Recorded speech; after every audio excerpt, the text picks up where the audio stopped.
I guess it's obvious. I've always been interested in abstract painting, and even when people say, it's dead, or so I've been periods where they say painting is dead, and I've just always done it because that's what I wanted to do. I studied literature as an undergraduate and got into painting and decided to go to art school after I studied literature, got a degree, and I studied, well, it was a very formal program in painting using objects to actually use color to create the form rather than drawing, even though we had some very rigid drawing classes. So the classes were very disciplined. Basically, we painted a dozen oranges for 6 weeks, or a dozen, or Indian rubber plants for 6 weeks. So I learned a lot about discipline there and how important it is. I think that's the main ingredient for making art, is just to be disciplined. And I know I'm very single-minded about it. Although within the process of painting abstract for, well, what is it now, about 60 years, I keep trying new things so that I can grow and expand and whatever. I do have, I have developed a way of working that seems to stay with me, and that I always start with something on the canvas, like, and usually photographs that I put on it. Used to be, it was screen print, now it's been Xerox transfers, and some collage elements like fabric that I've glued on. And then I really just start painting, use it as a, like a diving board, and just keep going. And I don't know, I think I'd rather just answer your questions, if that's okay. Great. Great.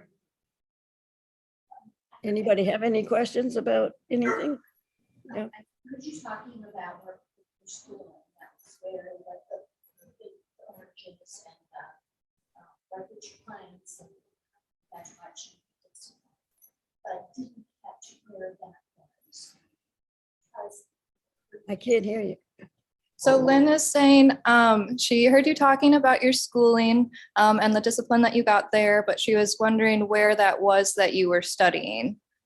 I studied painting at Yale when Joseph Albers was the head of the department. And it's really the Bauhaus tradition, which was more about process than product. So it gave me a lot of good sense of what making art in the deepest form is. It's not about making decoration. It's about the act of creativity being very much the discipline of really looking at what you're doing. Is that? So when did you end up moving to Canada? In 1984. So I've been here quite a while, and I live outside. I've almost always lived in, I call it semi-rural.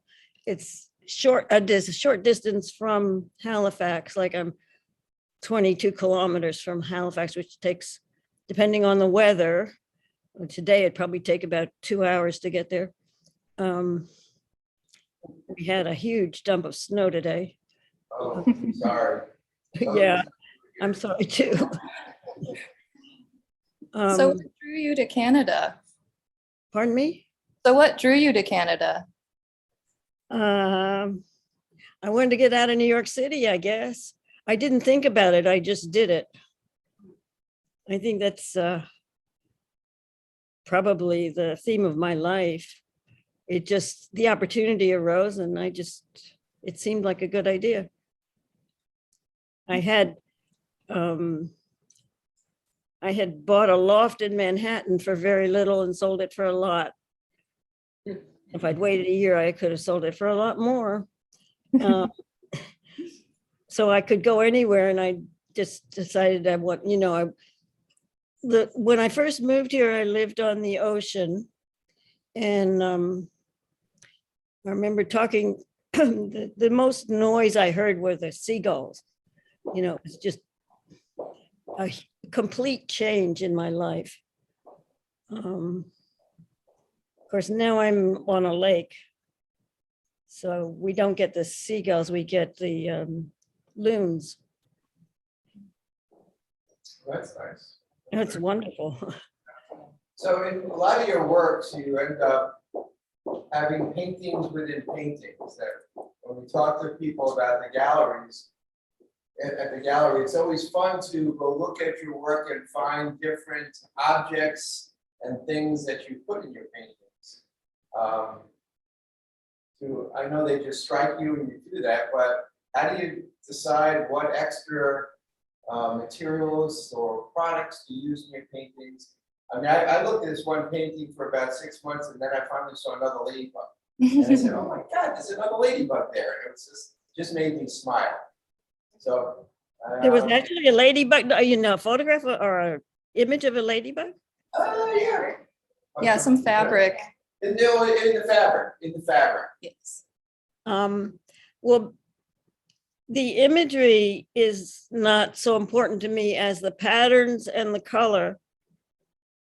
So I try to make it so that they're not prominent, but they don't mean as much to me as what they're showing. Mhm.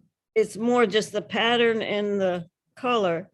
And the photographs mean a lot more. For a long time, I used ones that had very strong emotional impact for me.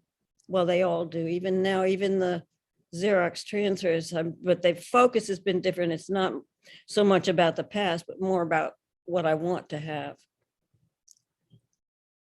If that makes any sense. Mhm.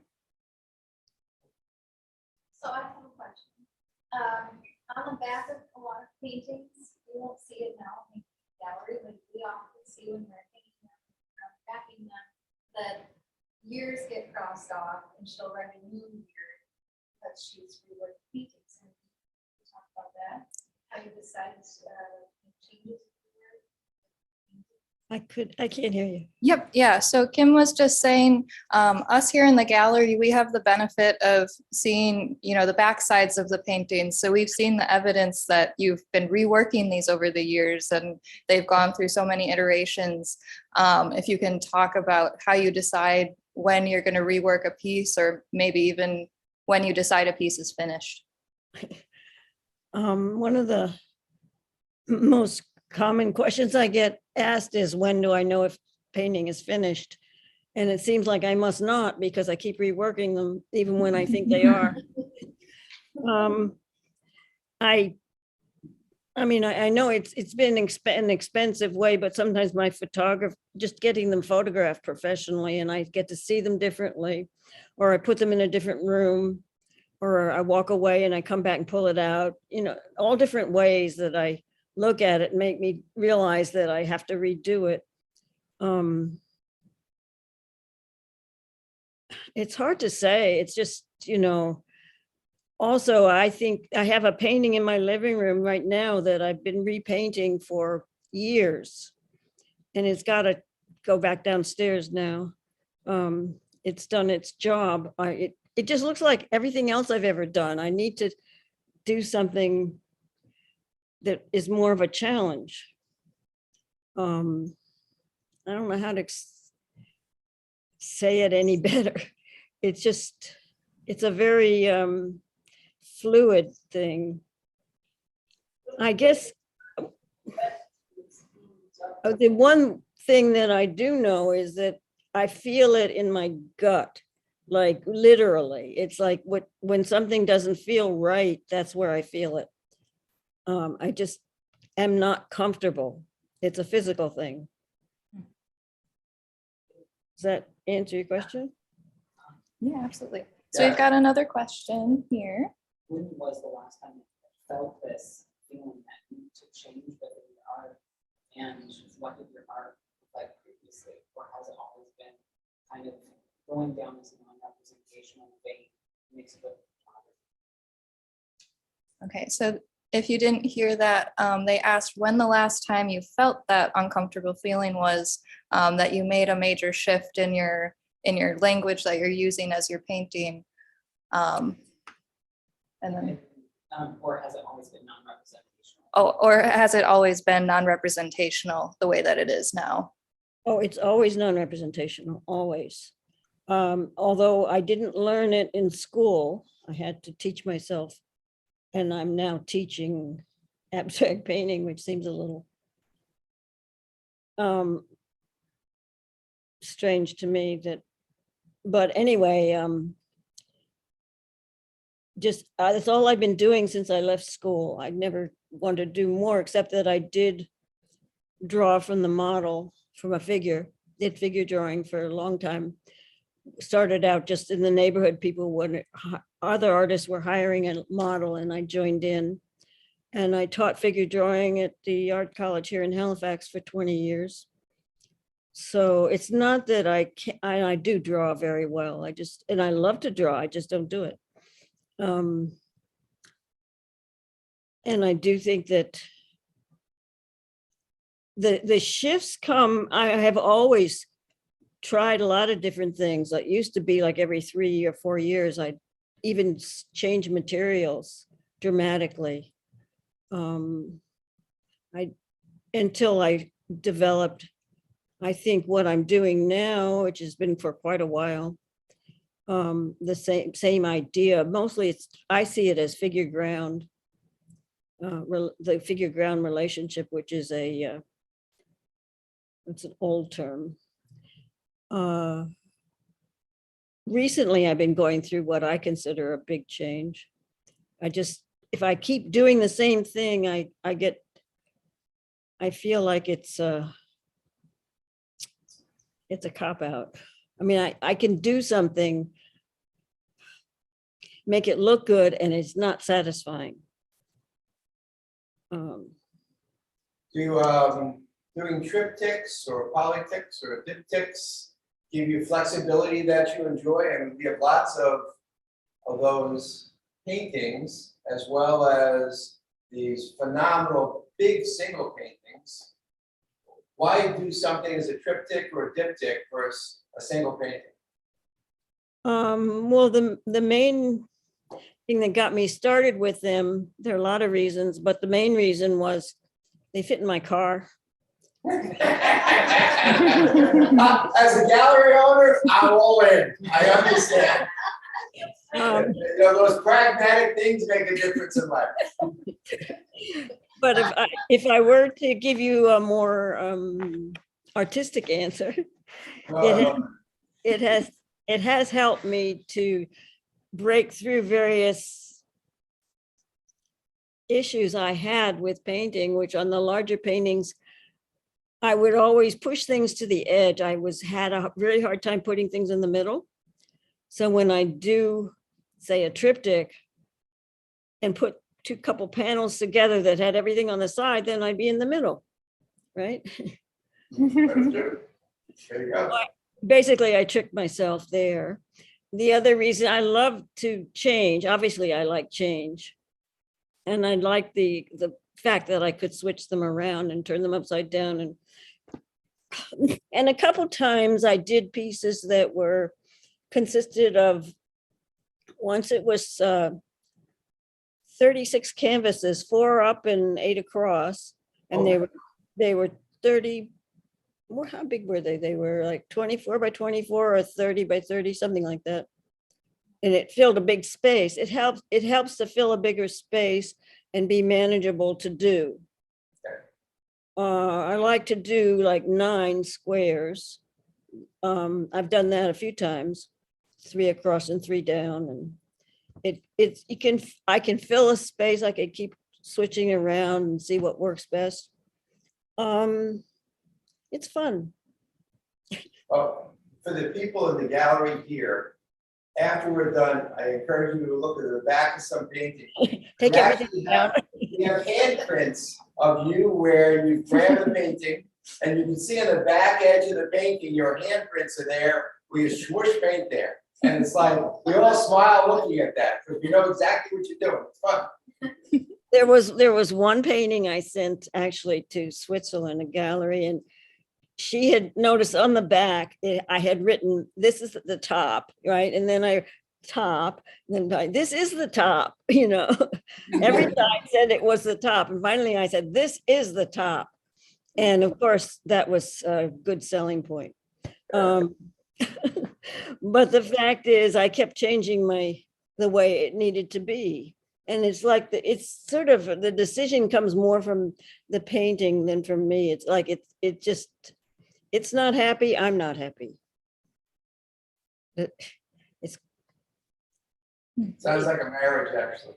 Except not with the house. a little better because I can leave them downstairs. Could you ask her to talk about some of the titles or series, like the name of history Yeah. or, there's only standing? Can you Yeah, hear- so Kim is asking about your titles and how you determine that. You have a couple series that are fairly poetic in the way that you've titled them.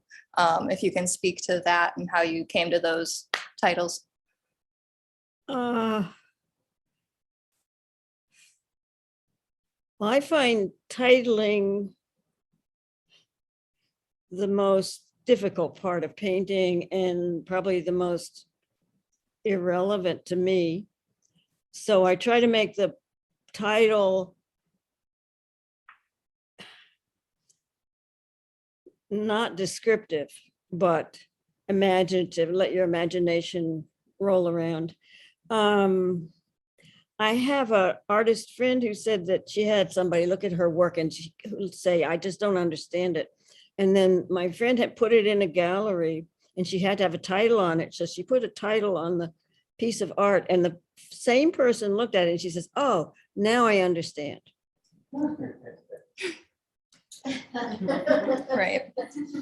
So I've gone through a lot with titles, actually. I had a printmaking teacher who once said, you have to title your work. It's like, you have to give it a name, even if it's just Fred. So at that point, I titled my work by various pets' names and people's pets. And I ran out of those and I started something else. But the fact that I do a lot of painting, I'm a little obsessive about painting, put it mildly. And I couldn't think of a title for every painting. So I do them by size. I give a group a size. And then when I get too many numbers in that, I try to think of another. So I have lists of titles that come, sometimes sometimes they're easy, sometimes they're very difficult. So when I just like at the quadruptic, is that what you'd call it? The 4-panel piece. I was sick and tired of titles. I just called it titled, not untitled. It has its name, it's titled. I just got, it's a bit much. Untitled works the best, but it's not kosher. It's tough on the alphabetical ordering of inventory. If everybody took untitled, you got a long view section, very, very difficult. So No, Leya, the theme of this exhibition that we've put your work and Peter Botschelder's work together is focused on the use of color and how color affects, the perception of space. It affects emotion, things like that. Obviously, your work is very color dominant, and each piece tends to have a different, palette that it's working with, a different emotion that it's parking to. Can you talk a bit about how you decide, what colors to use, what color means to you, what relationship it has to your work? sure. I think color has always been very important to me, and I've always been a bit of a fanatic about what color. I remember once, I think I was in junior high or high school, I was wearing a green and blue, and my father said, you can't wear that. You don't wear green and blue together. And I did. I mean, it's like, you can't tell me, it's a feeling that it feels right. So when I look in my studio and I look around and I see too much of a color, then I'll do another color or something on that order. I think it's the strongest way to communicate emotions without words for me. And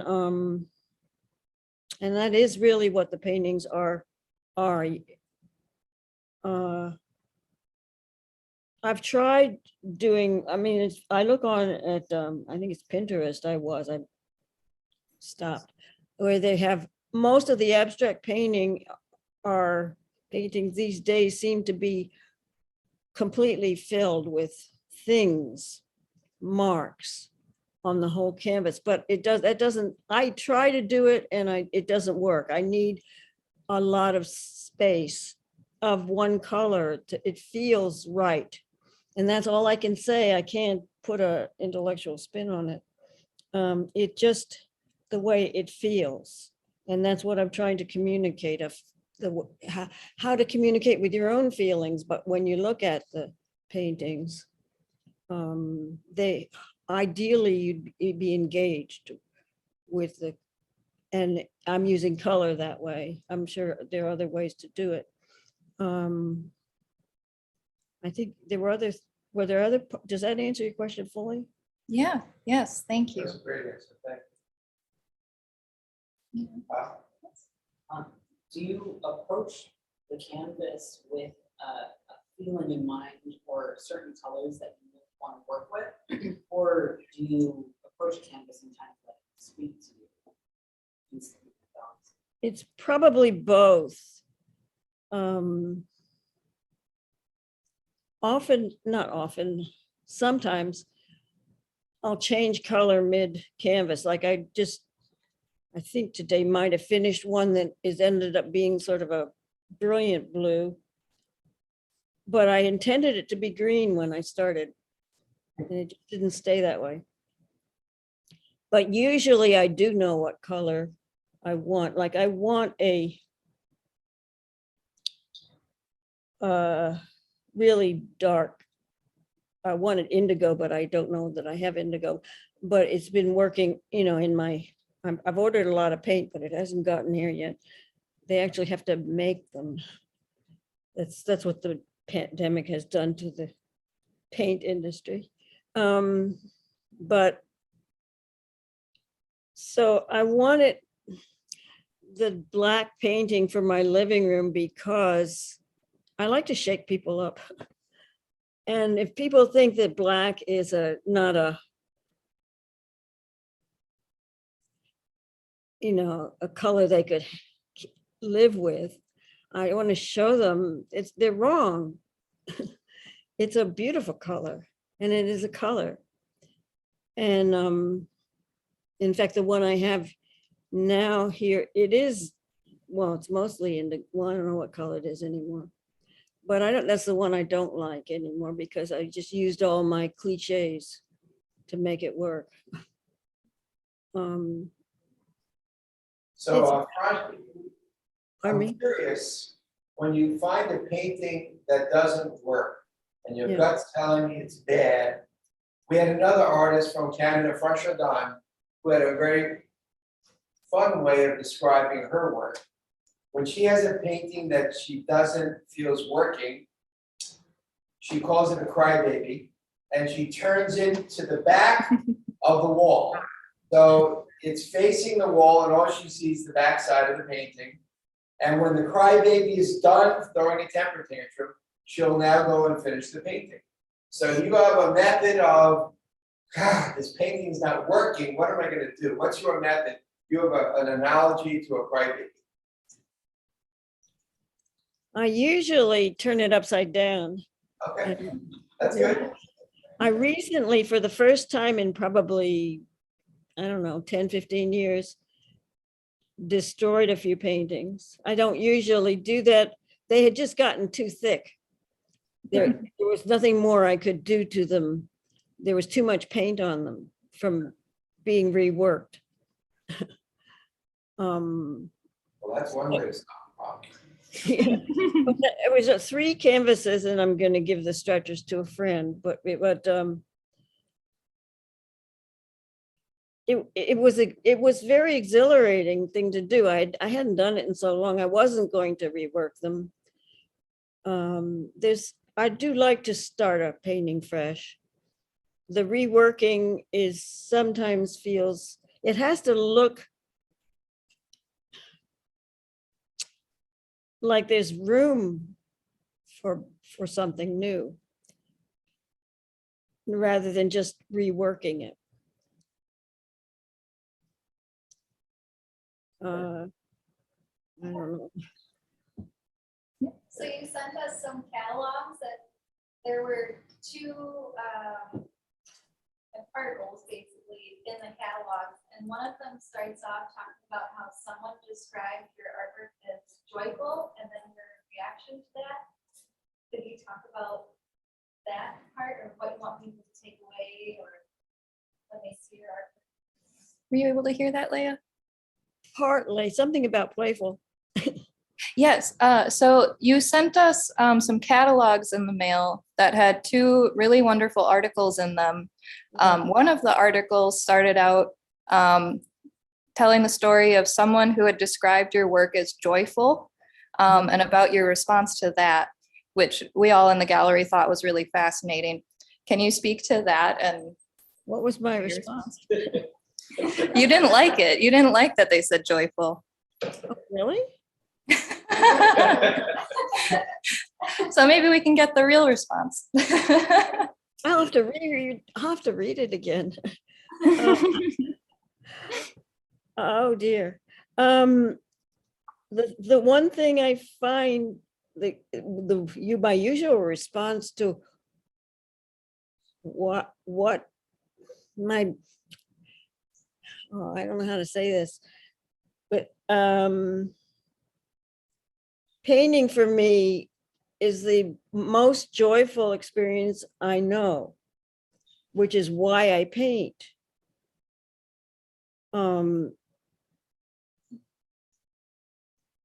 Because I have to put aside every bit of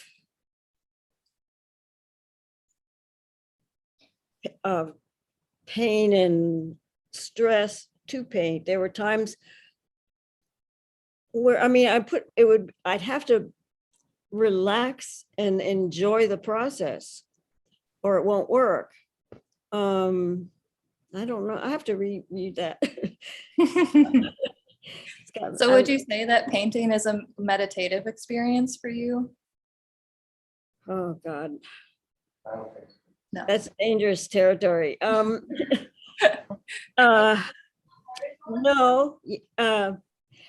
it might Okay. be an altered state at times.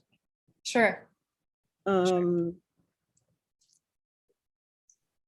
guess, whereas I'd have to reread that thing.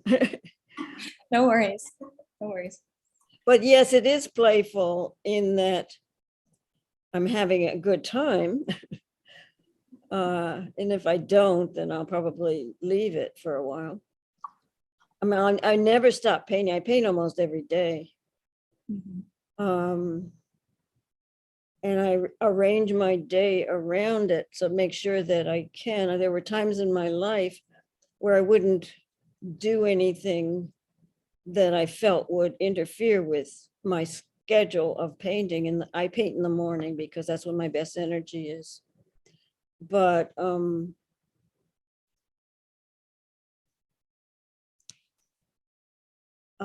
don't know. It depends on how you define play. Sure. I mean, I play the piano, so I play with painting, you know. So I'm looking around in your house and I'm looking for other artists' work? Do you have other artists' work in your home? And Oh, yeah. if they are, who do you like? Well, I have some friends' work, and my bathroom on the main floor is filled with little paintings and photographs, and down the stairwell. But they're friends, they're not famous artists. Uh-huh, that's fine. Well, they're famous to me. Mhm. Um, I don't have reproductions except for Vermeer and Rembrandt. Sure. I do love their work. I was very fortunate to grow up in near Washington, near the National Gallery. Well, not near it, but I could go in by my, and go to the museum on weekends and really appreciate the work there. I didn't come in contact with abstract work until, I guess, probably not till art school. Were you a Although- kid, and when did you realize you wanted to become an artist? She asked if you were an artsy kid and when you decided or realized that you wanted to become an artist. I always drew. I didn't paint. I took some figure drawing classes in the summer. One at the Catholic University in Washington, which was quite a trip. No, not really. I didn't decide I wanted to go into art painting until my junior year at Brown as an undergraduate studying literature. And it was just a fluky thing that another student said, I don't know who, somebody had the paint. Let's go down the basement and paint. And so that was that. Just the feeling I had even was something I had never experienced before,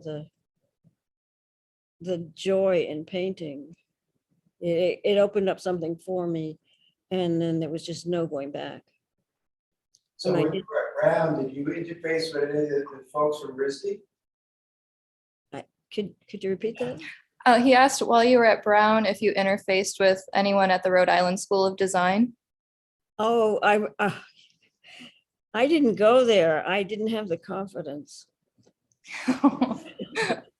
And look at you now. Yeah, I know, I find it very funny. I'd see the girls coming up from I was at Brown, they had separate boys and girls, everything. And they'd be coming up the hill. I don't know if you're familiar with Providence, with their big drawing pads, and I'd look at them and I was more than a little envious. I would go down to they had a wonderful little gallery. Was introduced to Diebenkorn's work there, where I don't know if you're familiar with the painting of the little girl with a teacup. Reminded me of Matisse's The Piano Lesson, with the light coming down on the arm and just the way she was holding it. And I was so moved. I'd go to their museum a lot. I did take I took their art, the basic art D1, which was part history, part doing things. And I never liked art history. I don't like history. I hate history. It's too many wars. I did a lot of printmaking at Brown. We had a wonderful printmaking teacher, but it wasn't until that one experience painting when I realized that was what I wanted to do. I did study. I took piano for credit. I tried lots of different things. And at one point, I really thought I was going to go into some kind of literature thing. It's a good thing I didn't, because I'd be a terrible academic.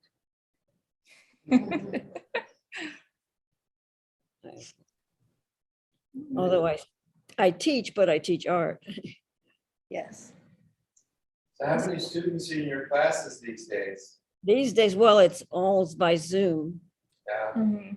They're small but they're consistent. that's helpful. They've been with me for years, some of them.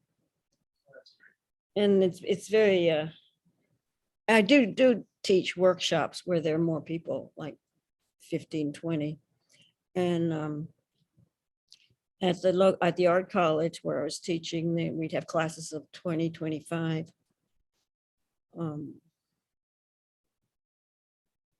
But they think I'm too old to teach. Well, your work is beautiful. It's amazing how much work you produce. We love having your work here in the gallery in Milwaukee. I look forward this summer to seeing work in the other gallery in Watch Hill, Rhode Island.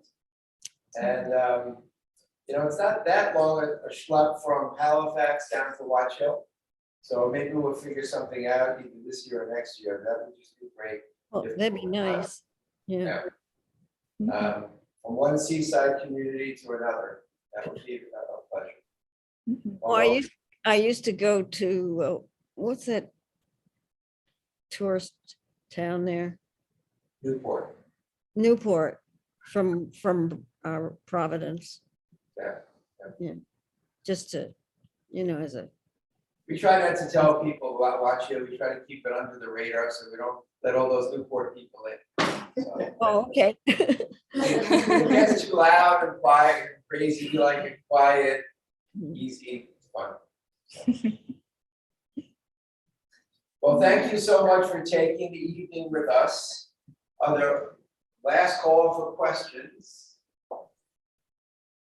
This has been delightful. Was delightful, so I just spilled water on myself. This was delightful having you here. Your work blesses the gallery, and I'm really enjoying our color show. Thank you for taking the time. This is not the easiest medium in the world, although you use it a lot more than I do with your teaching and others. So it's great that you're able to go participate with us by Zoom. Another year when there isn't COVID, we'll figure out how to do something in person. Well, that'd be lovely. Wish I could be there. So thank you so much. Thank you, Leya.